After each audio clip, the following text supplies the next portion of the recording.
Today I have for you this raised toilet seat. So when you're in a situation and maybe it's too hard to get all the way down to where this toilet seat is sitting, you can have this raised toilet seat, which makes it a lot easier for somebody. So whether it's elderly or somebody recovering from a surgery, this thing goes together really easily, slips over the toilet ever so effortlessly, and has adjustments. So you can adjust the height of this between 27.5 to 33.5 inches. So that's the height.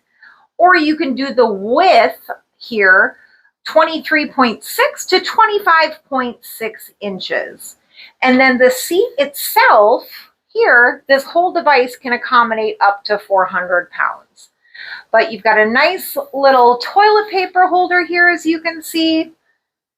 This is very comfortable. The seat really does have nice padding and it feels like a very good fit.